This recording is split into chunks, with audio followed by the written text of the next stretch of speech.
I'm a little tired. I was cleaning my closet. So I'm just trying to make room for new things and get rid of things I probably will never wear again in my lifetime, especially things that I used to wear when I was in corporate America. I don't have any need for it anymore. So it's good to see everybody. Just going to give it a few minutes for more folks to come in. We're going to go over Joe Biden and the recent American Rescue Plan that he's putting out. Some of you might have already heard about some of the things that's in it. You know, he has more stimulus money and an eviction and foreclosure moratorium.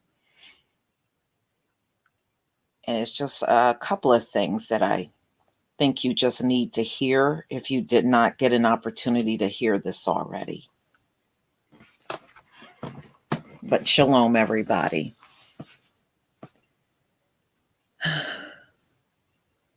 Wow.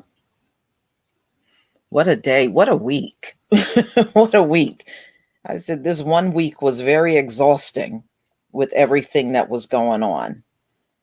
But hey, all we got to do is endure until the end. All the other struggle, that's for the Gentiles.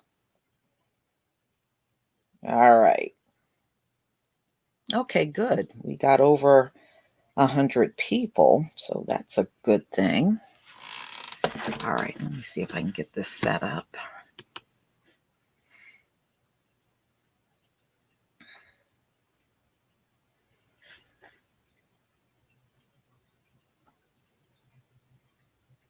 All right.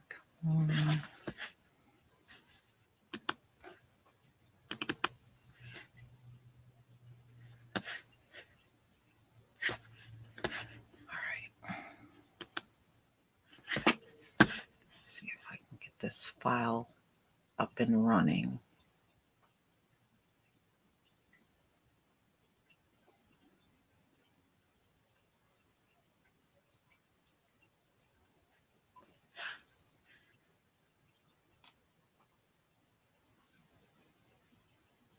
Oh, good. All right, it did pop up.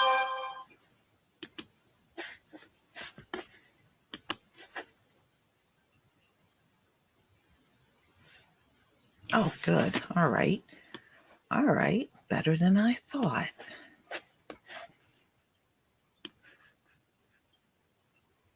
right. So let's put it like this. That way I can see y'all when I play it.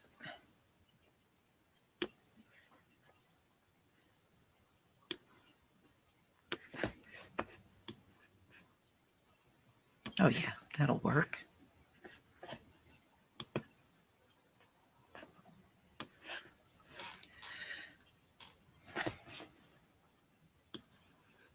All right. Great. We got 145. I usually don't like to start until we have over 100. So I think this will work. All right.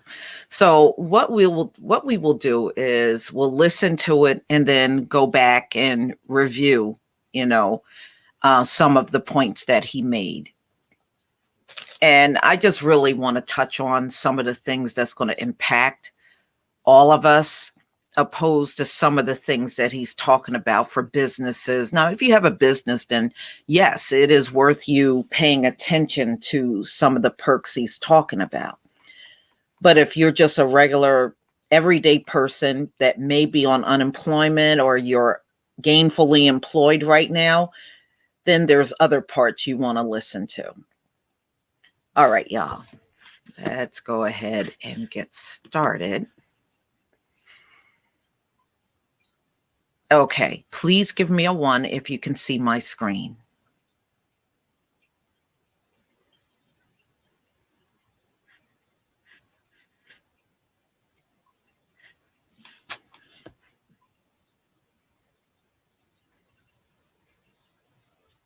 Okay, thank you.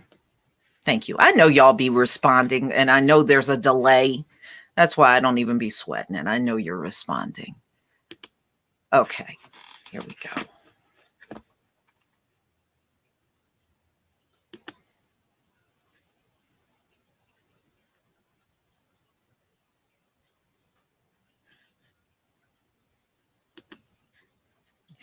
Move it along a little. Facing a All right, here we go.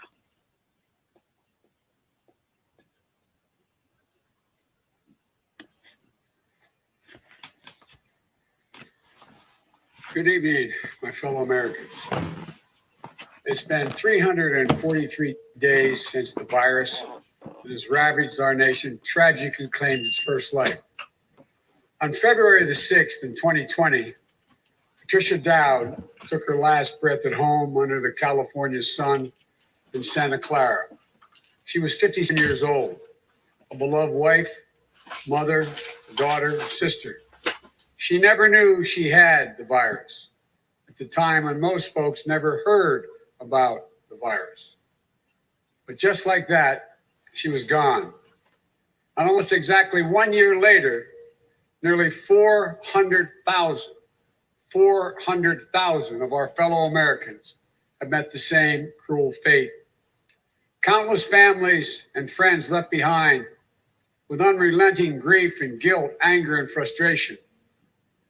And the emptiness felt by the loss of life is compounded by the loss of our way of life. During this pandemic, millions of Americans, through no fault of their own, have lost the dignity and respect that comes with a job and a paycheck. Millions of Americans never thought they'd be out of work. Many of them never even envisioned the idea, are facing eviction, waiting for hours in their cars to feed their families as they drive up to a food bank. Millions have kept their jobs, but have seen their hours and paychecks reduced, barely hanging on as well. That's happening today in the United States of America. Just as in the midst of the dark winter of this pandemic, as cases, hospitalizations, and deaths spike at record levels, there is real pain overwhelming the real economy. One where people rely on paychecks, not their investments, to pay for their bills and their meals and their children's needs. You won't see this pain if your scorecard is how things are going on Wall Street. But you will see it very clearly if you examine what the twin crises of a pandemic and this sinking economy have laid bare. The growing divide between those few people at the very top who are doing quite well in this economy and the rest of America. Just since this pandemic began, the wealth of the top 1% of the nation has grown roughly $1.5 trillion since the end of last year, 4 times the amount for the entire bottom 50% of American wage earners. Some 18 million Americans are still relying on unemployment insurance. Some 400,000 small businesses have permanently closed their doors. And it's not hard to see that we're in the middle of the once in several generations economic crisis with a once in several generations public health crisis. The crisis of deep human suffering is in plain sight. And there's no time to waste. We have to act, and we have to act now. This is what economists are telling us. More importantly, it's what the values we hold dear at our hearts as Americans are telling us. A growing chorus of top economists agree that the moment of crisis, in this moment of crisis, with interest rates at historic lows, we cannot afford inaction.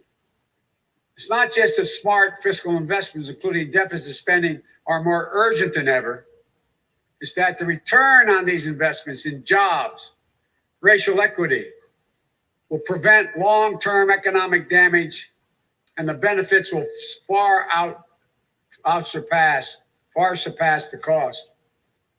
A growing number of top economists has shown even our debt situation will be more stable, not less stable, if we seize this moment with vision and purpose. And so tonight, I'd like to talk to you about our way forward, a 2-step plan of rescue and recovery, A two-step plan to build a bridge to the other side of the crisis we face to a better, stronger, more secure America. Tonight, I'll lay out my first step, the American Rescue Plan, that will tackle the pandemic and get direct financial assistance and relief to Americans who need it the most. Next month, my first appearance before a joint session of Congress, I will lay out my Build Back Better recovery plan.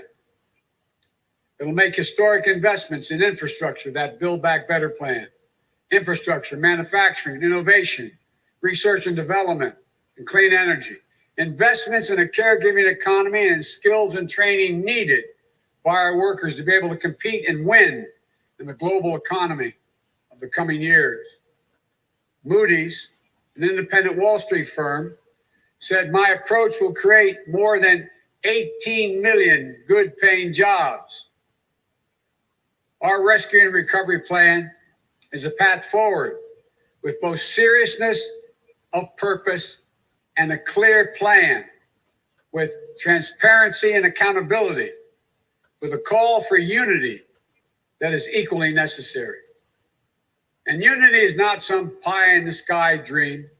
It's a practical step to getting the things we have to get done as a country get done together. As I said when it passed in December, the bipartisan COVID-19 relief package was a very important first step.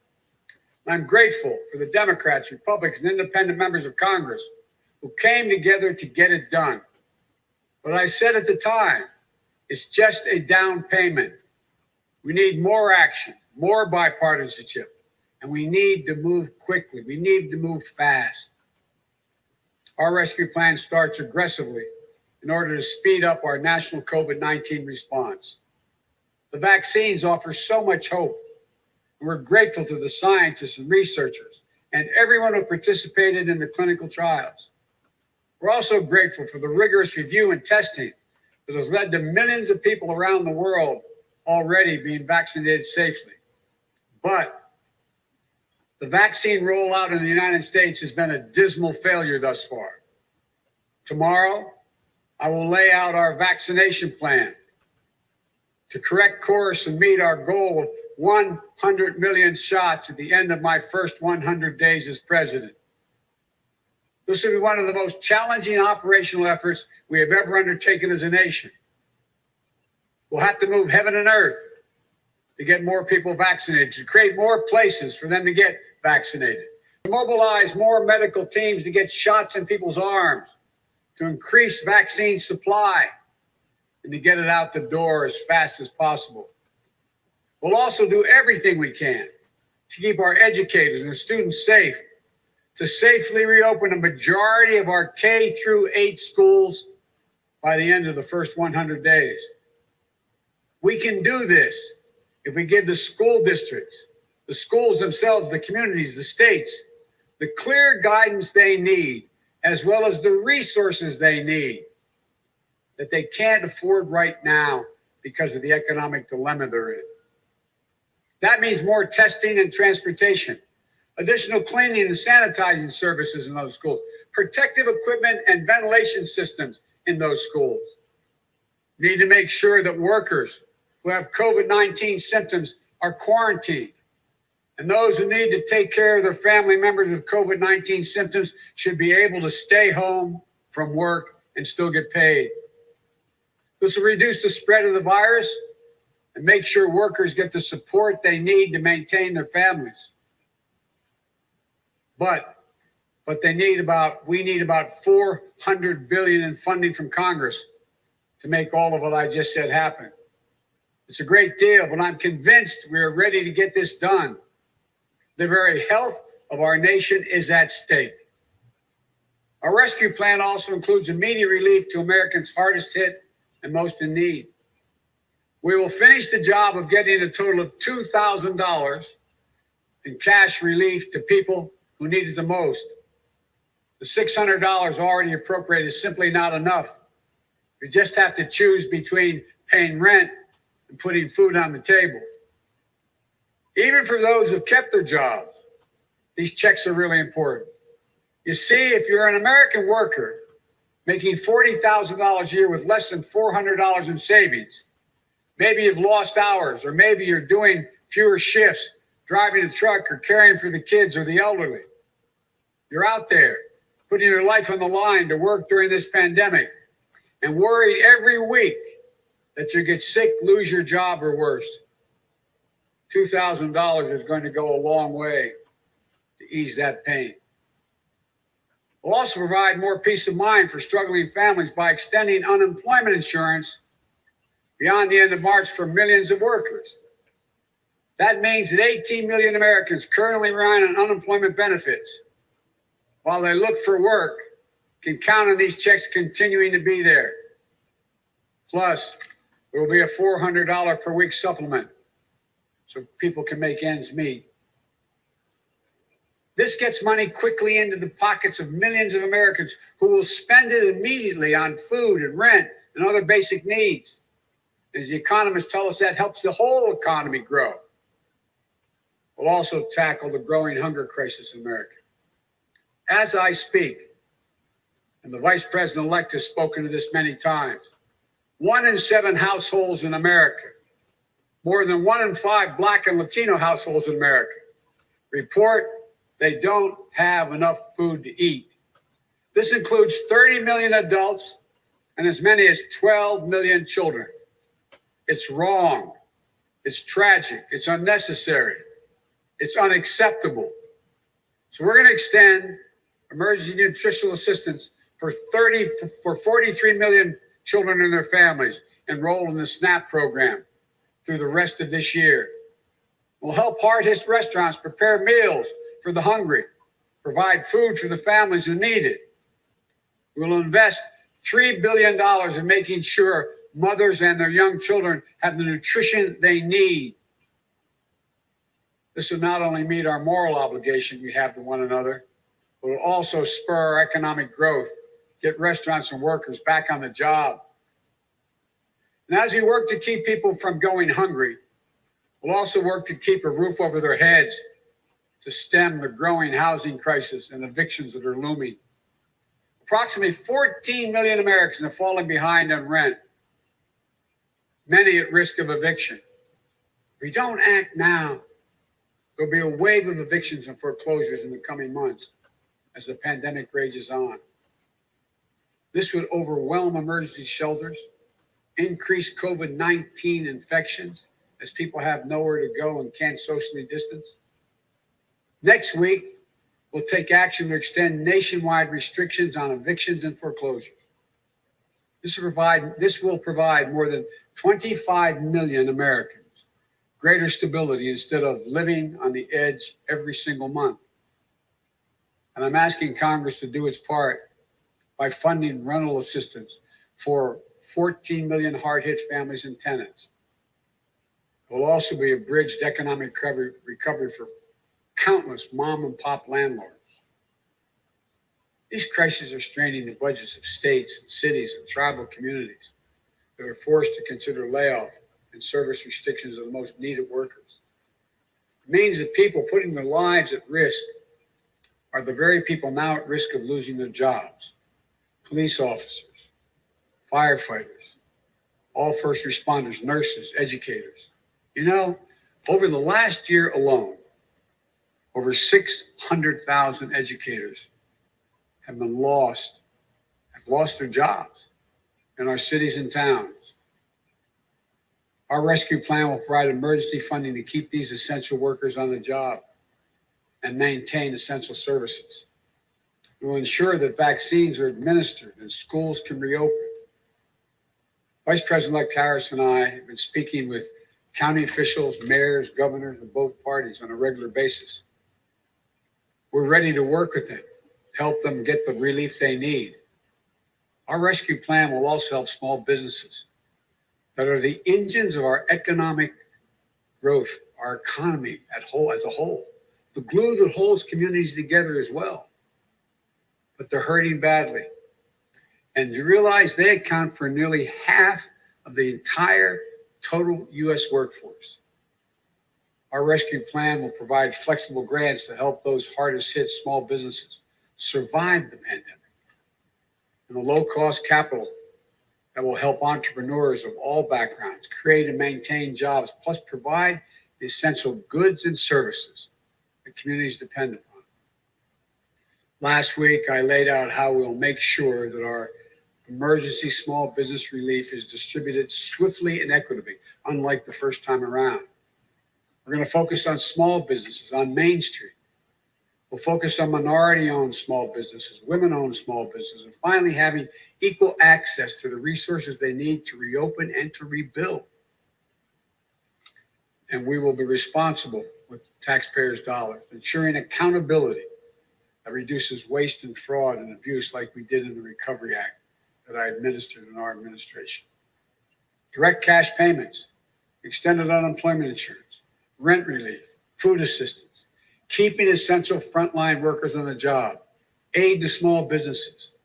These are the key elements to the American Rescue Plan that would lift 12 million Americans out of poverty and cut child poverty in half.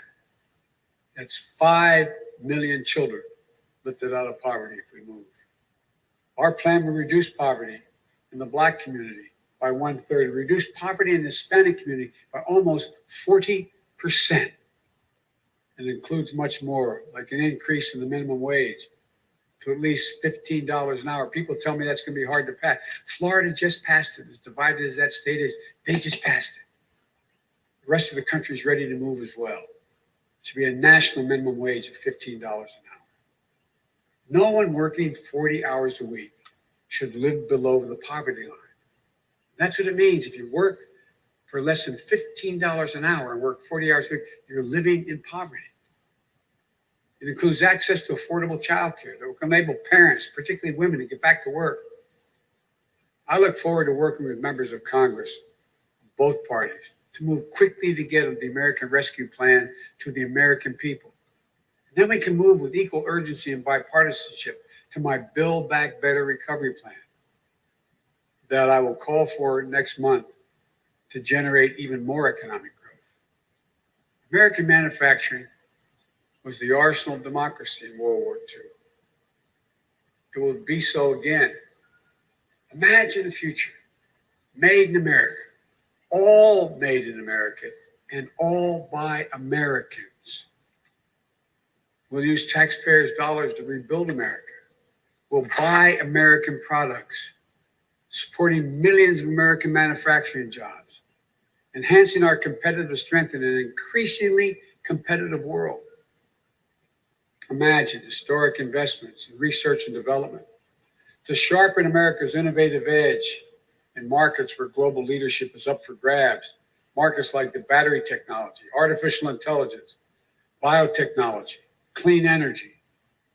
Imagine confronting the climate crisis with American jobs and ingenuity leading the world. It's time to stop talking about infrastructure and to finally start building an infrastructure so we can be more competitive. Millions of good paying jobs that put Americans to work rebuilding our roads, our bridges, our ports, to make them more climate resilient, to make them faster, cheaper, cleaner, to transport American-made goods across our country and around the world. That's how we compete. And imagine millions of jobs in the caregiving economy to ease the financial burden of caring for young children and aged loved ones. Let's make sure our caregivers, mostly women of color, immigrants, have the same pay and dignity that they deserve. So we can do these bold, practical things now. I know what I just described does not come cheaply. The failure to do so will cost us dearly. The consensus among leading economists is we simply cannot afford not to do what I'm proposing. Independent, respected institutions from around the world, from the Federal Reserve to the International Monetary Fund, have underscored the urgency. Even Wall Street firms have reinforced the logic. If we invest now boldly, smartly, and with unwavering focus on American workers and families, we will strengthen our economy, reduce inequity, and put our nation's long-term finances on the most sustainable course. and where we're making permanent investments, recurring investments.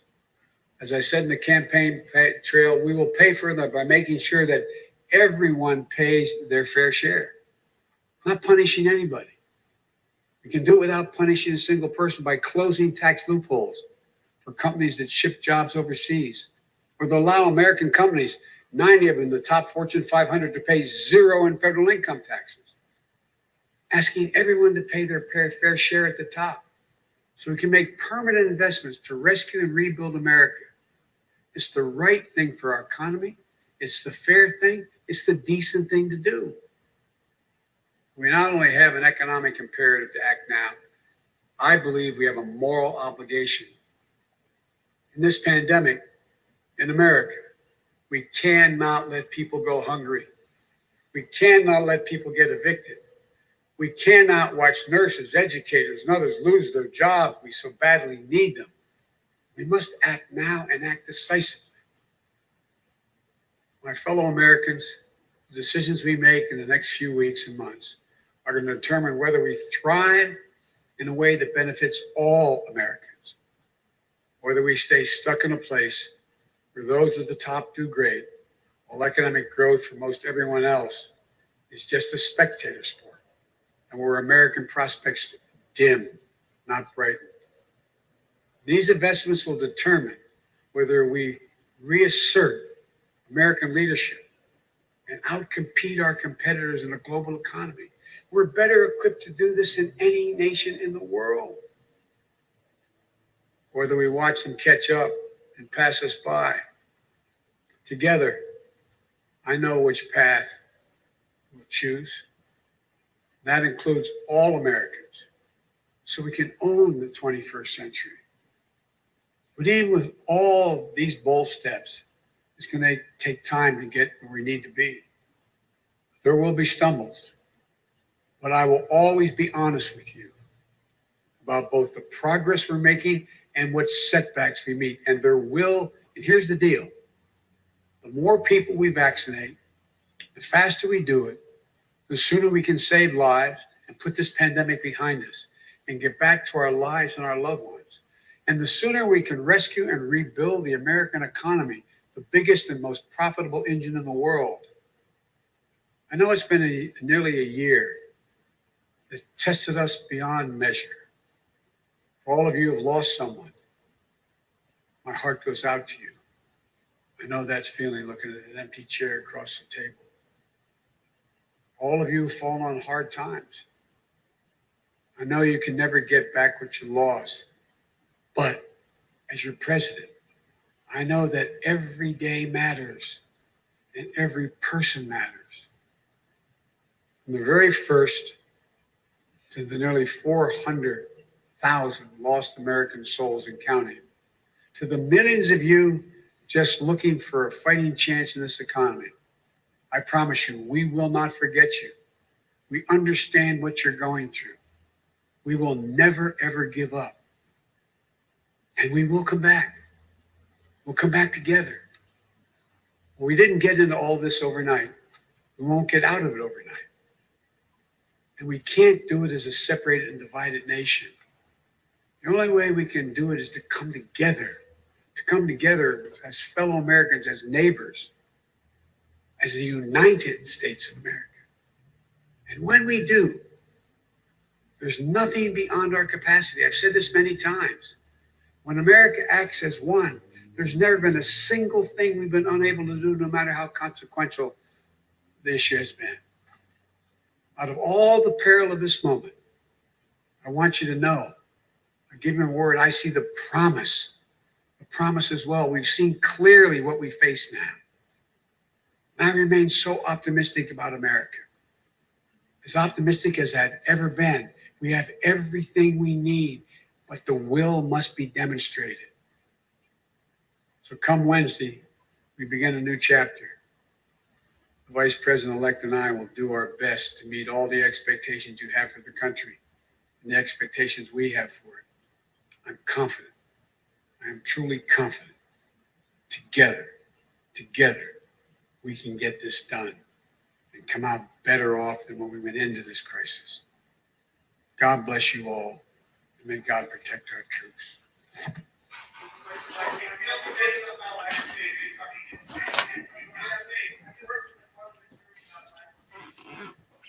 All right, y'all.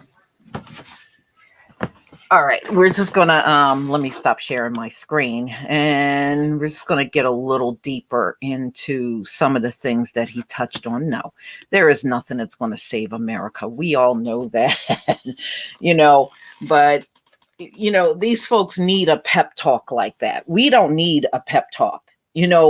When you're in reality, you don't need no man's pep talk.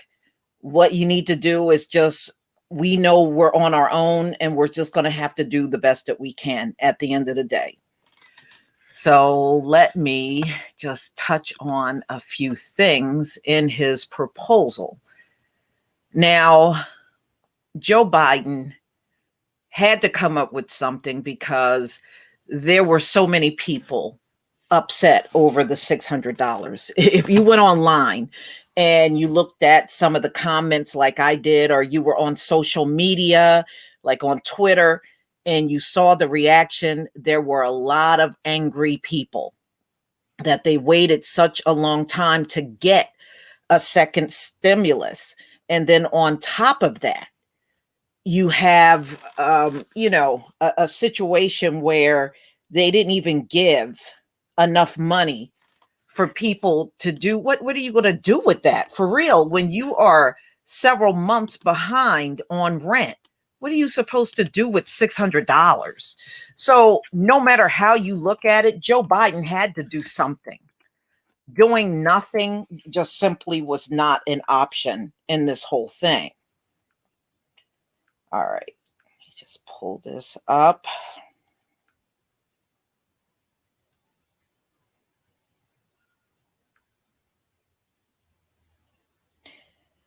And believe it or not, y'all, this time around, I think his plan may actually pass. And the reason why I think it will is because of everything that has happened in this country.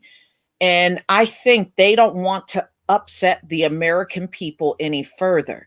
So I do think Joe Biden's bill may actually pass, just to pacify the country, especially after the U.S. Capitol insurrection. So, and the Republicans know how bad it looks. They are looking to revive themselves because their party is badly divided. There's a lot of infighting going on. There are some people that are not happy about what they did, and they're not happy about the response and how poorly the Capitol Police did. So they're looking to do anything to try to turn themselves around at this point.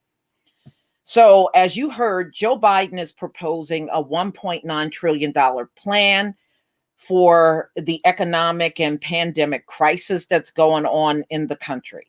So, everybody, I would say most people, because everybody didn't even get the $600, got the $600. There is no additional $2,000. What he's doing is supplementing. So you already got the $600. So he's proposing giving everybody $1,400 in direct payment to make the grand total $2,000. And I agree with y'all. It should be ongoing.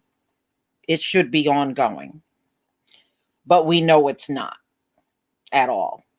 And of course, he addressed the high unemployment. I don't know if any of you got a chance to watch my video on the unemployment and how it's, causing more economic pain in the country. Even in that article that I did, it said that there are more unemployed people than jobs in America. Okay. And that being said, as long as there's not enough jobs to go around, there's no way you're going to clear up what's going on at all. You're just not. Okay, so, he wants to expand SNAP and, things like that. And we, everybody's not on SNAP. I know I'm not. I have never been on SNAP a day in my life. So, It does not apply to me, but I guess if more people can get on there that are eligible, then that, I guess that's a good thing. It's not like you do it the way you did in the past, because they can't have a whole bunch of people going up to the Department of Human Service or whatever, wherever you go in your state to apply. You can't do that now. So everything is more automated, where you don't have to go up and meet with some counselor and they determine whether you get it or not. Everything is now online. So one of the things that Joe Biden wants to do is bring up minimum wage to 15 an hour nationwide. So minimum wage, that's one of the things that will impact people. And of course, things for businesses. They're talking about, of course, the death toll for COVID in America is close to 400,000 deaths. Ladies and gentlemen, just brace yourself.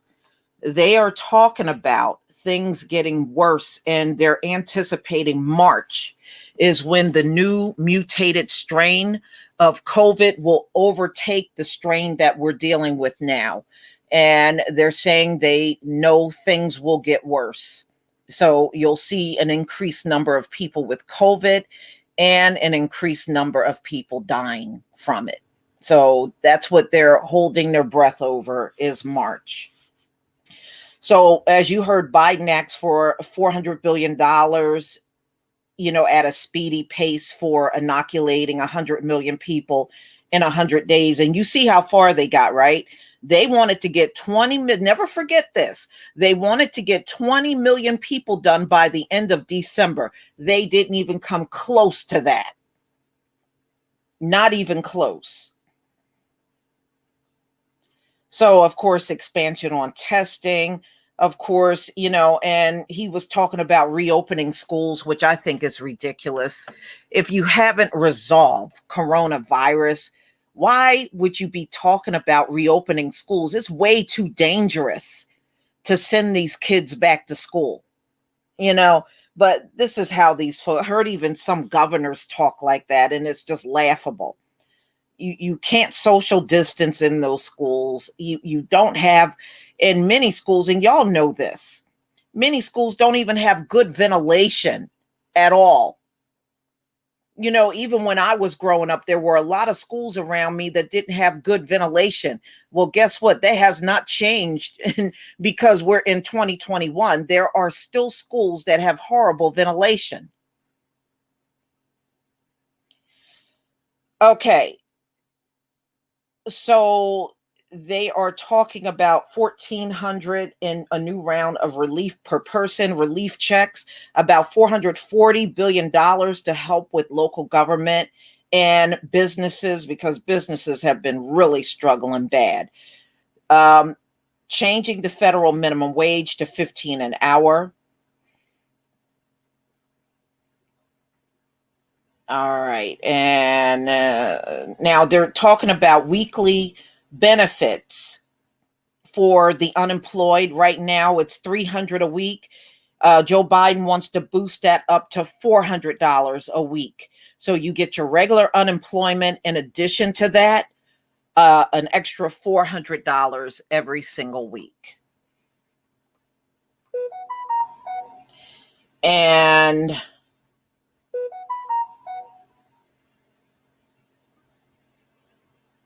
okay, paid sick leave for workers that make less than $73,000 a year, because out here, everybody don't have paid sick leave. So he's trying to get that change where everybody will, as long as you make less than 73,000, you'll have paid sick leave. Aid, food aid, and we talked about that.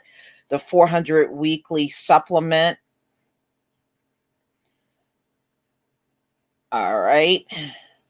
Rental assistance. So anybody that's behind on rent or you're in a foreclosure, they're providing $30 billion in assistance to help renters and small landlords. So these are like mom and pop type landlords or maybe because I was reading one where this Black woman, she had, I think, a 15-unit rental apartment up in New York, and somebody like that would be eligible for the assistance. The eviction and foreclosure moratorium extended to September 2021. So anybody that's in a situation where you're about to get evicted, Joe Biden having his rescue plan, you'll be okay until September 2021. And from that point on, they would have to extend it again. If that time comes and you're still not able to get catch up. Now you can, from what I was understanding, apply for this assistance to get your arrearage caught up. So if you're behind several months, you definitely want to take advantage of that.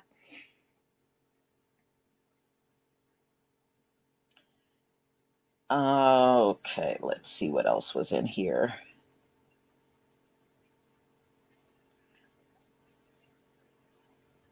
Okay, I think that's it. That's some of the key things that would impact us.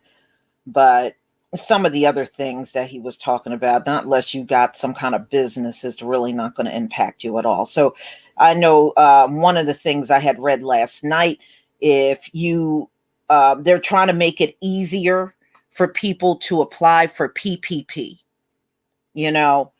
and if that's only if you have a small business, then that's relevant. No, I mean, look, Joel Ivy, the wages have never kept up with the cost of living. And that's the problem in America. If the wages, how you doing, Tareen? If the wages would have kept up with the cost of living, you wouldn't have so many people bad off right now. But what they do is they keep inflating the economy, and they kept everybody for way too long on the same salaries. The salaries should move right along with your economy, and they don't do that here. They'll keep you at the same damn, if it's up to them, you'll be at $7.50 minimum wage for the next 20 years. I mean, that's what they do. But then the cost of living and the cost to even rent an apartment just keeps going up, but they don't give you a better wage. And they have always been like that. Remember, America is a slave country. It's a slave country. Do you think the slave country want to pay you fairly? Look at the reputation America has. They're not going to pay anybody fairly, except for people that look like themselves. They're going to make sure they pay them actually more than what they deserve. They'll walk in the door with no experience and get more money than a Black person that's been sitting on the job for 10 years. So, that's how it is. Thank you, Art, for the super chat. At this rate, they waited too long. See, when the CARES Act expired, the longest we should have been waiting for something was maybe 30 days. And something new should have kicked in. But that expired in July, and nothing else came to the people until December. That is a disgrace. It is a disgrace that this is how your politicians work. Instead of putting the good of the people first, they're worried about every crumb they got to give you, like Mitch McConnell. He's concerned about any little crumb he got to give you. He got a problem with that. And it should not be that way in the time of a crisis. We are in extraordinary times. So you're going to have to do things differently. You can't do the status quo thing. If it's up to him, he would have gave you 100 a week on unemployment. If it was up to him, he don't want you to have nothing. He got a problem with you having even a cent more. So it's a good thing he's no longer House majority. Now that he's no longer the House majority, maybe things can get pushed through a lot quicker. but we shall see. Now, Joe Biden claims getting this bill pushed through is top priority. Let's see if it really is. Let's see if that's really reigns true, because it has been disappointing watching the way these people work. Very disappointing.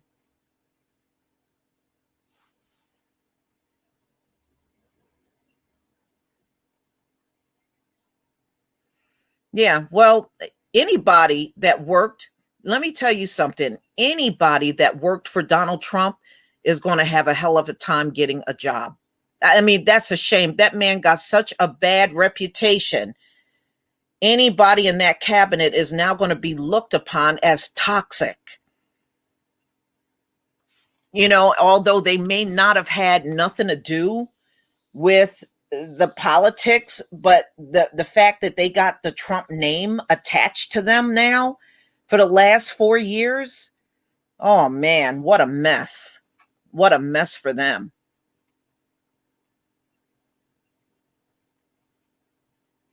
How you doing, True Royal? Yeah, yeah, yeah. Now I heard that. That's the only thing they need to talk about, True Royal, is our reparations. And that's why I'm like, don't listen to these people when they tell you America's broke and can't give reparations. If that's the case, then where is Joe Biden coming up with this $1.9 trillion to help the economy? You would figure, reparations would be a huge boost to the economy. I mean, just overnight, that would give the economy a major boost. It wouldn't in my case, because I'll be looking for people outside of America to buy from. I'd really be trying to screw them over. I'd be looking for people outside of the country to buy from.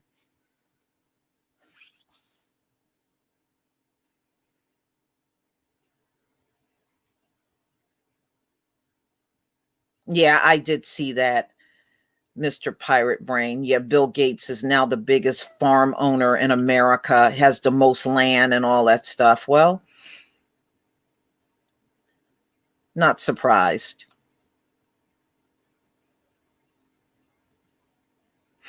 Yeah, Joe Biden is going to legalize these immigrants. But you know what? Y'all, there's not as many immigrants in the country as there were back in 2019. A lot of these immigrants left when they saw how bad things were going in America. They went home. I mean, go pull up the articles of like Mexicans and people from South America that once crossed that border and came here. When they saw how bad things were going in America, they were like, shoot, they would be better off back in their own countries. A lot of them, millions of them, have turned around and left and went right back across the border. So it's not as many here as you think. They're trying to make you believe there are these huge amounts. Many of those people left. And not to mention, remember, Trump gave them hell for trying to come in here. And with his policies, it turned many of them off and discouraged many of them from coming here in the first place. So, so if he does legalize them, just remember, it's not as many. They're not even having as many babies in America as they did even a few years back. You can find the articles out there with the major drop. I think the Hispanic population in births have dropped nearly 50% in the country. So it's nothing like it was before. They're trying to psychologically convince you that it is, but it's not. It is very different now.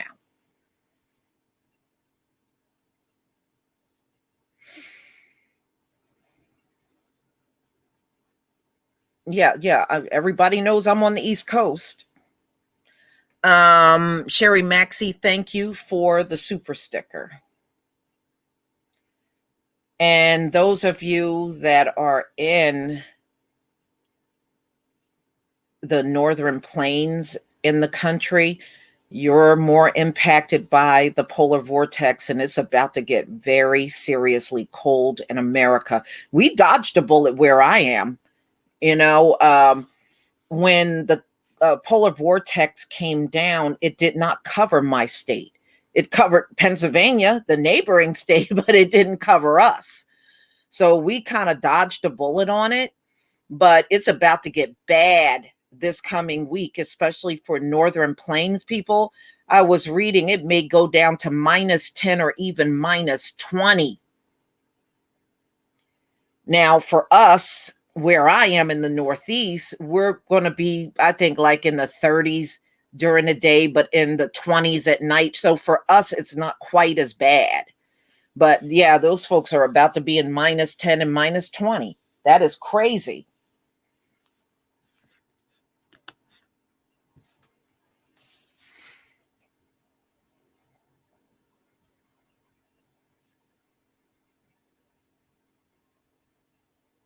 Yeah. Yeah, I know some of y'all been keeping up with the articles. They are keeping some of those guys that stormed the Capitol. They're not letting them get out on bail. That crazy one that had on the bullhorns, they said he got to stay in jail until his trial date. They're not letting him out. And the one that was sitting in Nancy Pelosi's office, they arrested him. Apparently, he got other things in his background. He got a criminal record prior to that. And they said they're not releasing him either. So there are a few that can't get out at all. And they are hunting and searching for, apparently there were some protesters that almost crushed a cop to death. He didn't die, but he was injured. And there's a manhunt for all of those people that were involved in trying to crush. They were trying to kill cops up there, but they're talking about us. Thank you, Gabe, for the super sticker. Thank you. And the ones that killed that cop, I think his last name was Sicknick, the one that murdered him, they said there is an active manhunt to locate all of those people that were involved. So they're finally getting around to that. But there's no telling where them people are now. They to me, they let way too much time go by. They may end up catching up to them, but it's going to take a while. So they are looking for those folks. But yeah, I mean, it is a mess no matter how you look at it. It is a mess. And I did see the National Guard troops all on alert, standing with their weapons out on the streets out there in DC. So it's been quiet so far, you know, and to me, that don't mean anything. So if they didn't come out on the 17th, believe me, those folks are coming out. Make no mistake about it. They are coming out. They might have chose a different day because so many people knew about the 17th. Thank you, Alfred, for the super chat.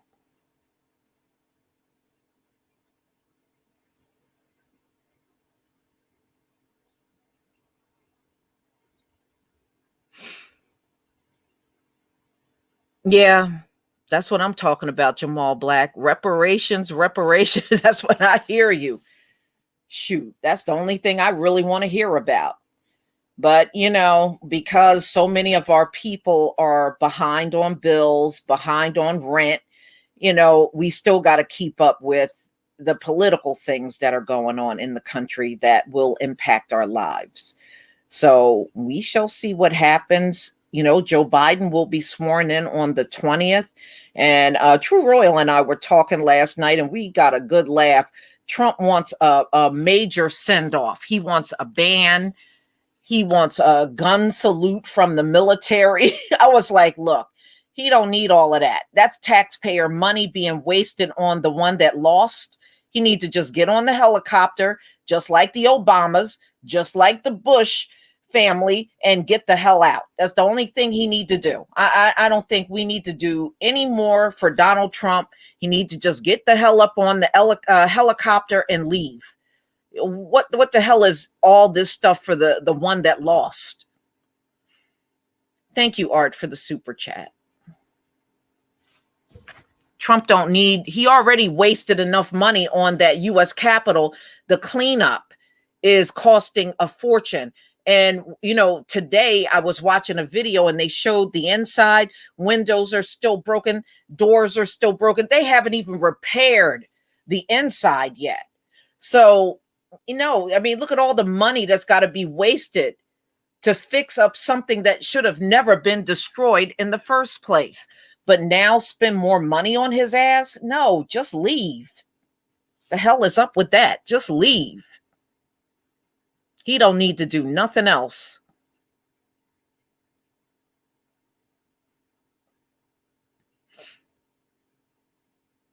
Yeah, DA, I'm not shocked that he owes money to cities that he did rallies in. I'm not surprised. And after what happened, he shouldn't be allowed to do no more rallies anyway. What are you doing rallies for? Just to get people stirred up and angry all the time. And y'all, I want you to take notice. Thank you, Black Gods of Yah Media. I want y'all all to take notice. Look at how easy it was to influence a big crowd of white people to go up and destroy the U.S. Capitol. Look how easy it was for Hitler to influence an entire country to go after a group of people. These people are very gullible. There's no doubt about it. When they get in crowds, you can get them to do anything. You can. They just showed how gullible they are, but they have ran around for the greater amount of time screaming about high IQs. If you really had one, you should have been able to do your own thinking. But you let Trump do all the thinking and motivating for you. And look what he got you to do. He got y'all to run like a pack of wild animals in that Capitol, peeing and shitting all over the place like you would see animals do in a zoo. Look what he got you to do. Gullible people, very gullible. So I want to thank each and every one of you for coming out. Now you at least know, what Joe Biden intends on doing. And we know it's never going to be enough. I mean, y'all, it is just the way these people work. Whatever they give us, it is never, ever going to be enough. But at the end of the day, it is all about money. It is all about getting money circulated through this dead ass economy so they can feel like they can somewhat get this country back. But like anything else, it's going to fail, especially if you couple that with what they're anticipating on the COVID exploding starting in March. It is going to be very difficult for a lot of people to go out there. And number two, people are going to be afraid to go out if they see many folks around them falling sick. So even with the money, you still may have a hard time getting people out there if COVID goes as badly as they're telling us. That's what Dr. Robert Redfield said. We got maybe about another month before things go from bad to worse. We shall see. But everybody stay safe, stay strong, and just keep working on your immune system each and every day. So, there is one more thing I want to tell you. Every now and then, just kind of back off of the vitamins for a few days. Sometimes you got to let it go out of your system. And then when you start back up, the vitamins will actually work better. Now, this is the week of the 17th. I'm actually taking this entire week off from taking vitamins. I do 3 weeks and then I take 1 week off. This is my 1 week off. And just think about doing something like that, because you don't want to go on a steady stream of vitamins. You do want your body to take a break from it every now and then and just kind of detox from it and then start it back up again. And that way, when you start taking it again, it will actually work better. So everybody, please, thank you, Alfred, again for the super sticker. So everybody, please take care. And we can only do the best that we can. And may the Most High be with each and every one of you. Peace, family.